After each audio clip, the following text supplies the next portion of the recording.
Bonjour à tous. Hello, vous allez bien? Malheureusement, je ne vois pas vos sourires.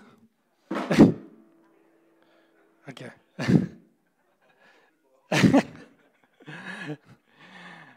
Alors, aujourd'hui, j'ai à cœur de vous partager c'est une parole sur le fait de ne pas craindre, de ne pas avoir peur, parce que nos vies sont remplies de toutes sortes de peurs, de craintes. On craint pour plusieurs choses. Mais la parole de Dieu nous rappelle à plusieurs reprises et dans plusieurs livres, parce que vous savez que la Bible est constituée de plusieurs livres, et presque dans chaque livre se trouve une parole du Seigneur qui nous encourage de ne pas avoir peur. Alors si aujourd'hui vous êtes ici et que vous craignez pour quelque chose, sachez que Dieu veut vous rappeler qu'il ne faut pas avoir peur. Je me rappelle que, je ne sais pas si c'est la semaine passée ou il y a 2 semaines, j'ai vu quelqu'un qui avait écrit « Relax, tout est parfait ». Mais des fois, on se dit « tout n'est pas parfait ». Nous vivons des chaos d'une façon ou d'une autre, dans nos familles, dans nos pays, dans nos situations, qu'elles soient financières, économiques, professionnelles. Mais Dieu nous dit « ne craignez point » et nous allons voir pourquoi. Alors, que crains-tu ce matin?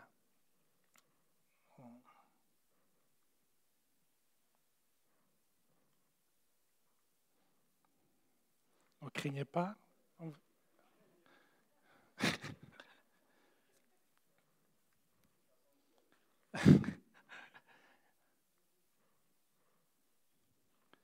La preuve que tout n'est pas parfait. Ok, ce n'est pas ma prédication.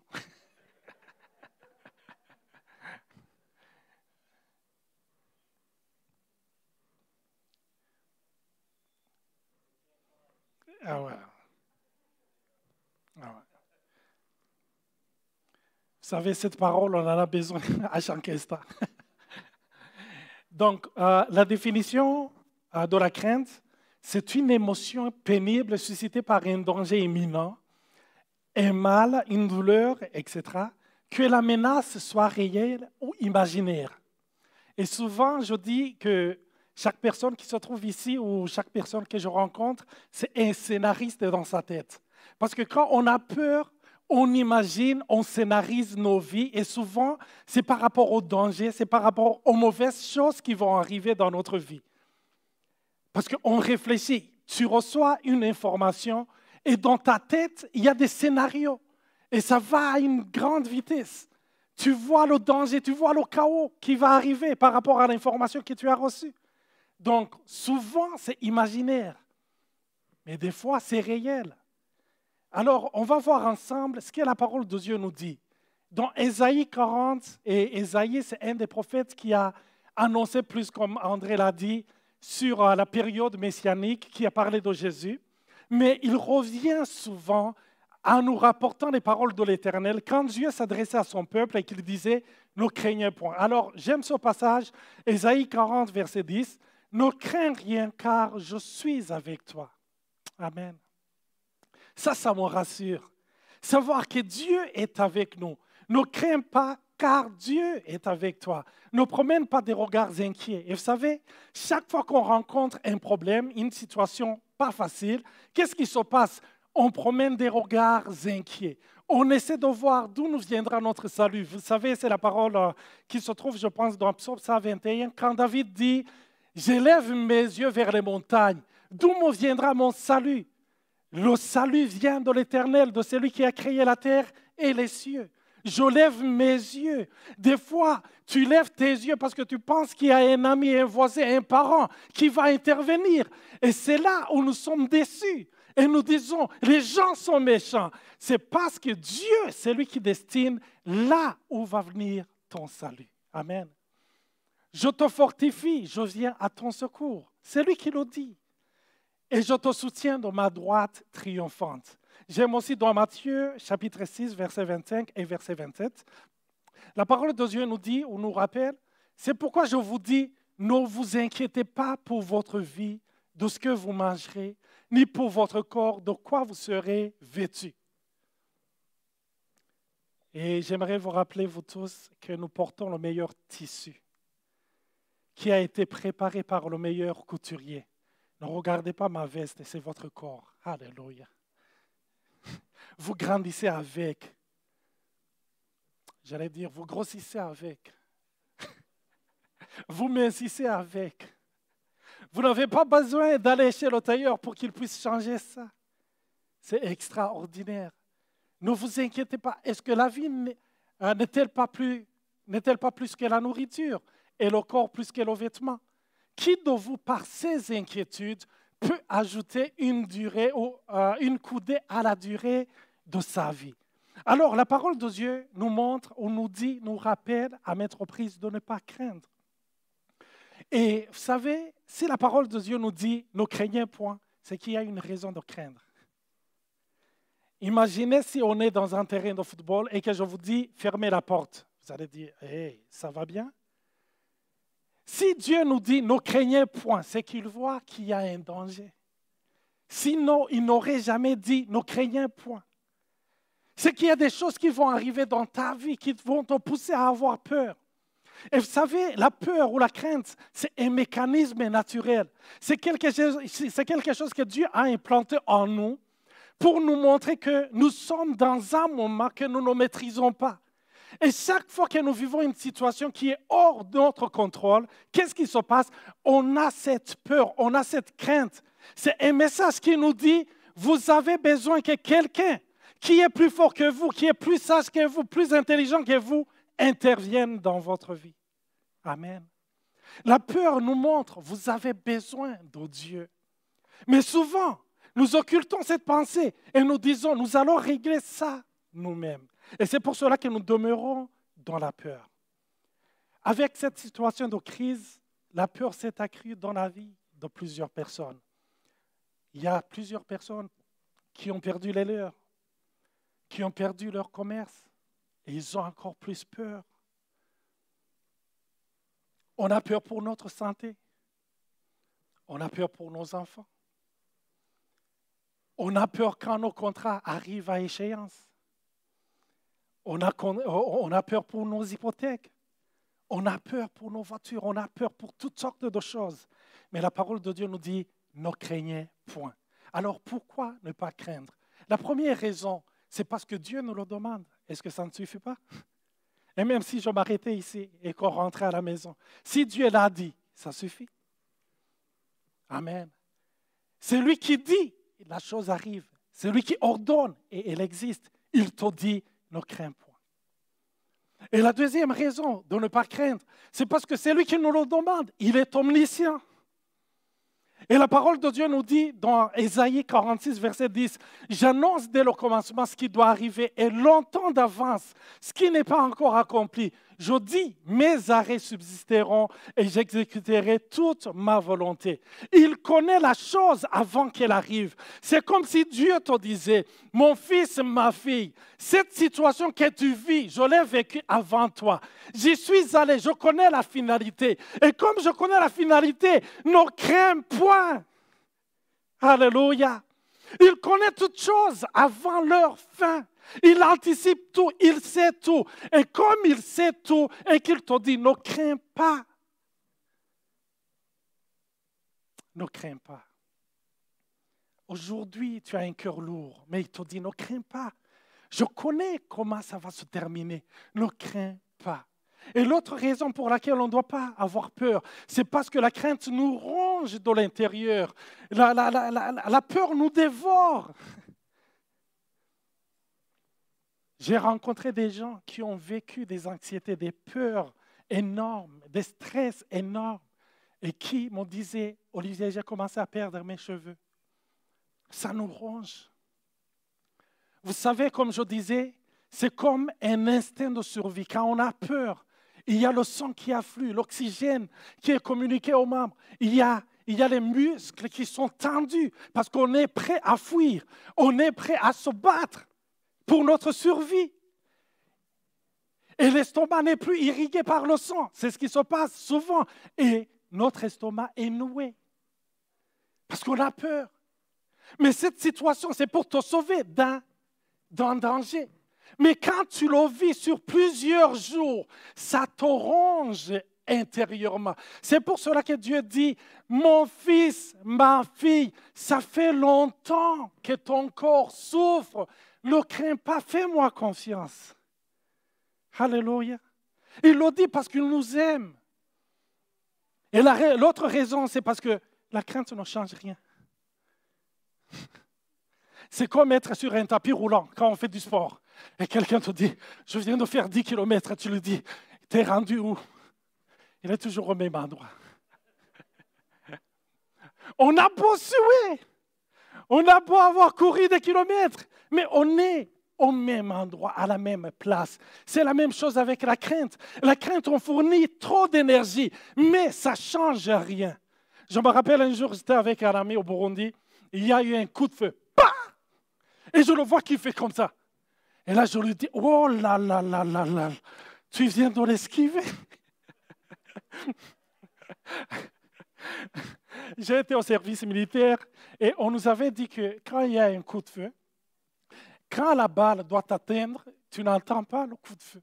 Parce que ça arrive au même moment. Et lui, il pensait, souvent nous faisons ça. Quand il y a un danger, on dirait qu'on esquive, mais on ne change rien. C'est pour cela que Dieu, Jésus même l'a dit dans le verset qu'on a lu tantôt, il a dit, ne craignez point, qui d'entre vous, par sa crainte, peut ajouter une coudée à la durée de sa vie. On ne peut rien changer. C'est pour cela qu'il te dit, calme-toi. Je viens d'une famille, du côté de ma mère, là où on craint pour toutes choses. Je fais l'examen, je crains, il fallait que je fasse ça. Combien vais-je avoir? Quelle est la note que je vais avoir? Je crains. Mais la copie est déjà partie. Ma crainte ne va pas y aller et suivre ma copie pour changer ma réponse. Non, c'est déjà parti. Et souvent, nous ne craignons pas pour la chose qui nous arrive maintenant. Nous craignons pour la chose qui va arriver demain ou dans quelques jours. Je me rappelle un jour, je visitais une amie de la famille qui venait d'avoir un bébé. Et le bébé avait, je pense, 6 mois. Mais elle me parlait de sa crainte. Vous savez, sa crainte, là où son fils allait étudier en 6e primaire. C'était sa préoccupation. Et là, je lui dis, ma sœur, waouh, tu as avancé. La peur nous projette. La peur nous empêche de vivre le moment présent. Et vous savez, s'il y a un moment là où nous vivons, c'est aujourd'hui. Parce que même pour vivre demain, quand demain va arriver pour le vivre, il faut que ce soit le présent. On ne vit que le présent. Et Dieu nous dit, ne craignez un point. N'ayez pas peur. Alléluia. L'autre raison, c'est parce que la crainte, la peur nous fait prendre de mauvaises décisions. Il y a des gens peut-être parmi vous qui regrettent aujourd'hui d'avoir pris certaines décisions.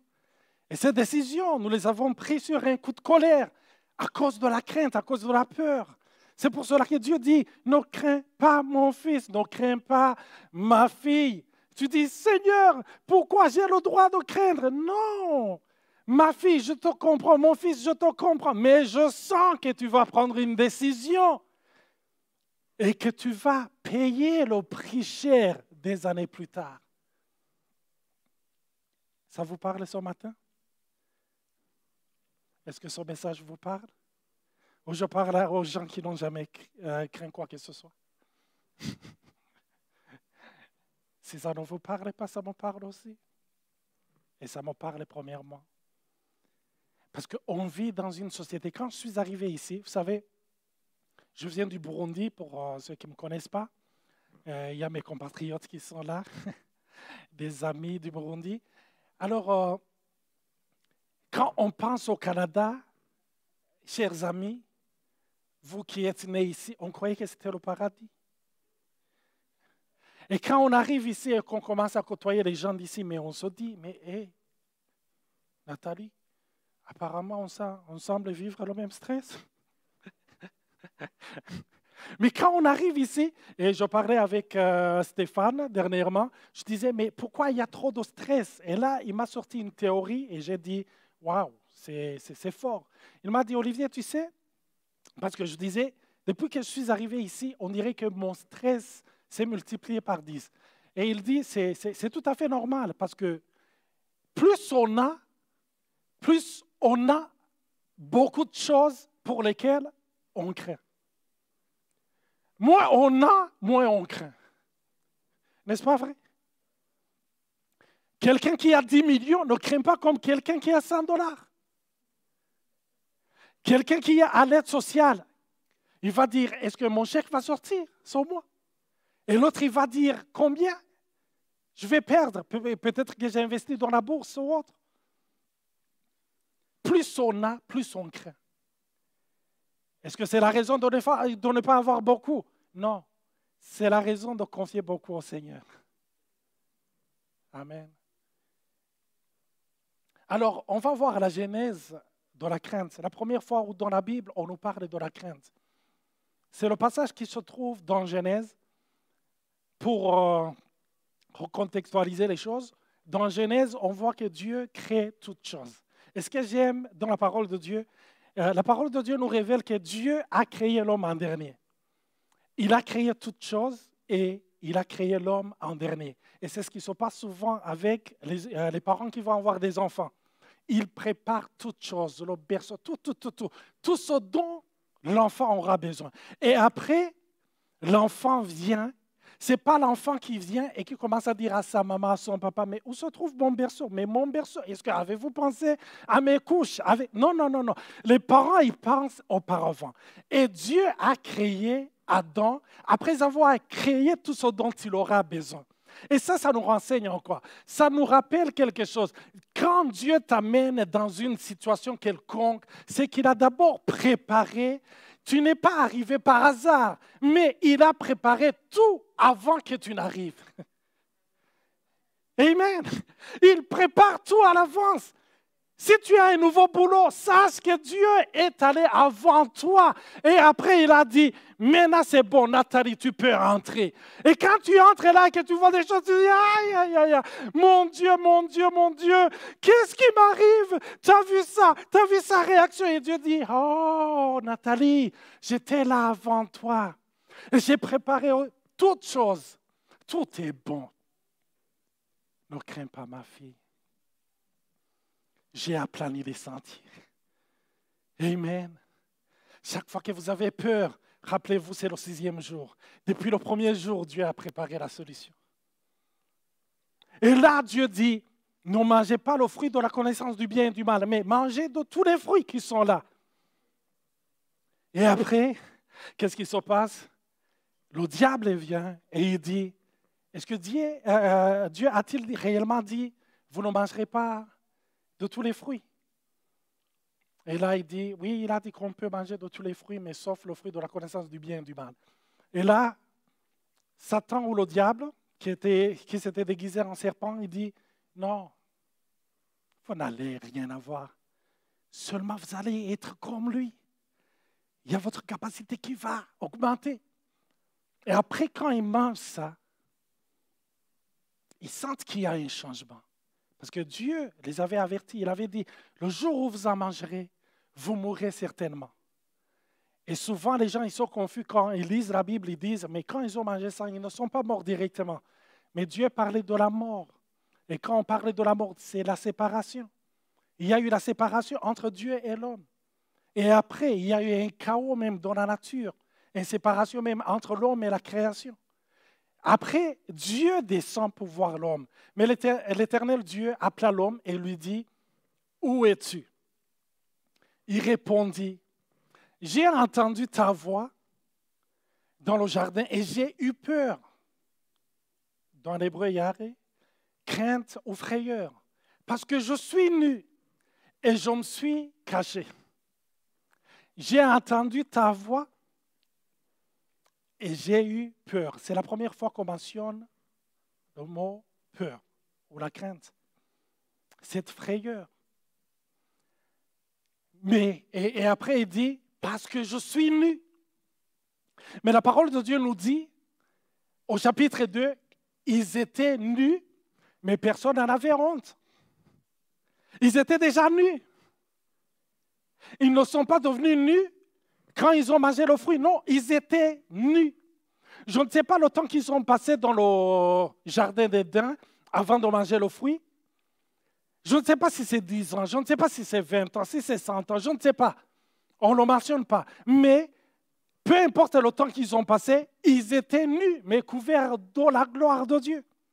Mais quand ils ont mangé le fruit de la connaissance du bien et du mal, ils se sont rendus compte de leur état ou de leurs besoins. Et après, l'Éternel Dieu dit, il leur demande, mais qui t'a appris que tu étais nu? Qui t'a appris? Et je regardais ce mot, nagad, dans l'hébreu, qui dit, qui vous a informé? C'est comme si Dieu disait, qui vous a donné l'information? Ou bien, qui vous a publié? Qui vous a donné cette publication? Ou qui vous a fait cette exposition? Non seulement ils sont devenus nus, non, ils étaient nus, excusez, mais il y a quelqu'un, c'est comme si quelqu'un a pris le temps de mettre le doigt sur leurs besoins. Avant, leur focus était sur Dieu, et après avoir mangé le fruit, leur focus est devenu sur leurs besoins, leur manque. Qui vous a informé? Et quand je lisais ce passage, je me suis dit, j'ai regardé dans ma vie, je ne sais pas pour vous, souvent quand je suis des informations, quand je regarde des publicités, ils mettent souvent le doigt sur mon manque. Et ça fait accroître ma crainte et ma peur. Et ça me pousse à prendre les mauvaises décisions. Il y a quelques jours avec Nathalie, on a essayé de nettoyer la maison. Et on a dit, on met de côté les habits qu'on n'utilise pas. Vous ne pouvez pas vous imaginer des sacs et des sacs. Et là, je me suis assis, je me suis dit, mais comment ai-je acheté tout ça? C'est parce qu'il y avait une publicité qui annonçait quelque chose, qui mettait le doigt sur mon besoin. Et j'ai eu peur. Et il fallait que j'aie cette chose. Mais quand je l'ai eu, je me suis rendu compte que je n'en avais pas réellement besoin. Est-ce que tu as mangé de l'arbre dont je t'avais défendu de manger? Le besoin. Alors, je voulais parler un tout petit peu. Peut-être que je vais terminer l'autre jour sur la prédication d'aujourd'hui. Je voulais parler un tout petit peu de nos besoins. Parce que quand les besoins sont là, souvent, qu'est-ce qui se passe? On a peur parce qu'on commence à se poser des questions, on commence à regarder notre capacité à répondre aux besoins. Et c'est ce qui crée la peur. Je voulais qu'on fasse un petit exercice, si vous me permettez bien. Avec l'index comme ça, si on peut faire ça. Focalisons-nous, regardons l'index. L'index seulement. Il y en a qui me regardent. L'index. Pas mon index. Votre index. Et qu'est-ce que vous voyez autour? Est-ce que vous remarquez que tout ce qui est autour devient flou? C'est ce qui se passe dans nos vies. Alléluia. Où est le focus? Où se trouvent tes yeux? La parole de Dieu nous dit dans Corinthiens, quand nous fixons nos regards sur lui, on est transformé à la même image. Et cela de gloire en gloire. Il y a un chercheur, un psychologue qui s'appelle Maslow, Abraham Maslow, qui a établi ce qu'on appelle la pyramide des besoins. Vous l'avez étudié, peut-être vous en avez entendu parler. Il a parlé c'est sa théorie sur la motivation en disant que notre motivation est poussée par la volonté de vouloir combler un besoin quelconque. Alors, il a parlé des besoins de 5 types de besoins. Il parlait d'abord des besoins physiologiques. On a des besoins physiologiques. Et quand on parle des besoins physiologiques, c'est le manger, c'est le boire, le sommeil, la sexualité, la respiration. Tout ce dont on a besoin pour vivre, pour être bien. Et qu'est-ce qui se passe? Pour combler ces besoins, on est prêt à tout. Quand vous suivez les informations, dans la mer Méditerranéenne, qu'est-ce qui se passe? Il y a beaucoup de corps d'Africains qui ont essayé de rejoindre l'Europe parce qu'ils aimeraient avoir de quoi manger, de quoi se vêtir, trouver une bonne situation. Pour ça, il y a des gens qui sont prêts à tuer, à manipuler, à mentir, pour trouver de quoi manger, de quoi donner à ses enfants, à leurs enfants. Il y a ce besoin. Mais Dieu nous dit, Jésus nous dit, ne craignez point pour ce que vous mangerez. Parce que je prends soin de vous, parce que je vous connais. Je connais vos besoins. Et dans un autre passage, il dit, qui d'entre vous, si son fils, si son enfant lui demande un poisson, est-ce que va-t-il lui donner un serpent? S'il lui demande du pain, va-t-il lui donner une pierre? Et si vous savez faire de bonnes choses, donner de bonnes choses à vos enfants, alors que vous êtes imparfaits, à combien plus forte raison votre Père céleste, il sait que vous en avez besoin. Nous nous levons chaque matin. Il y en a qui ont 2 jobs. Pourquoi? Ils veulent combler. Il y en a qui veulent combler son besoin de pouvoir manger à leur faim. Alors, comme je l'ai promis, je parlerai d'autres besoins il y a le besoin de protection, sécurité, appartenance, reconnaissance. J'en parlerai une autre fois. Mais je voulais terminer par ce passage dans Philippiens chapitre 4, versets 6 et 7. C'est Paul qui écrit aux Philippiens et il dit, ne vous inquiétez de rien. La question, est-ce possible? La réponse est simple. S'il le dit, c'est que c'est possible. Mais la question, est-ce facile? Non, ce n'est pas facile. Et vous savez pourquoi? Parce que Dieu, tout ce qu'il nous demande, il n'attend pas que nous y arrivions par nos propres forces. C'est pour cela qu'il nous a donné, qu'il nous a laissé son Esprit Saint. Et le Saint-Esprit, il est là pour t'aider. Parce que ce fardeau est trop lourd pour toi seul. Il a besoin de t'aider, il est là. Et chaque fois, peut-être, tu ne l'entends pas. Il te dit, mais tu ne peux pas y arriver seul. Tu as besoin de moi. Ne vous inquiétez de rien, mais en toute chose, faites connaître vos besoins à Dieu par des prières, des supplications et avec des actions de grâce. Ce que j'aime dans ce passage, souvent quand nous le lisons, nous y allons vite, mais la parole de Dieu ne nous dit pas, c'est ce que j'avais tendance à lire, mais en toute chose, faites connaître vos besoins à Dieu par des prières, des supplications avec des... Non, la parole de Dieu introduit, avant de faire connaître nos besoins à Dieu, il nous dit, ne vous inquiétez de rien. Pourquoi? Souvent nos prières sont poussées par la crainte. C'est pour cela qu'il dit, ne vous inquiétez d'abord, avant d'adresser tout ce dont tu as besoin à Dieu, ne t'inquiète pas. Amen. Et après, faites connaître vos besoins à Dieu par des prières, des supplications et des actions de grâce. Ce que je m'attends, c'est que dans la suite, le verset nous dit, et Dieu va te donner cette maison que tu aimerais avoir. Et Dieu va te donner cet argent dont tu as besoin. Et Dieu va guérir cet enfant. Et Dieu va transformer cette situation. Et Dieu va toucher ton boss au travail. Et Dieu... Non. La parole de Dieu nous dit, quoi? Et la paix de Dieu. Et là, j'ai envie de dire, mais ce n'est pas pour ça que j'ai prié. Non, ce n'est pas pour ça, Seigneur. J'ai besoin pour avoir cet argent. J'ai besoin pour que tu transformes cet enfant. J'ai prié pour que tu changes cette situation. Mais Dieu dit, tu sais, tu n'as pas besoin que la situation change. Tu as besoin d'avoir ma paix.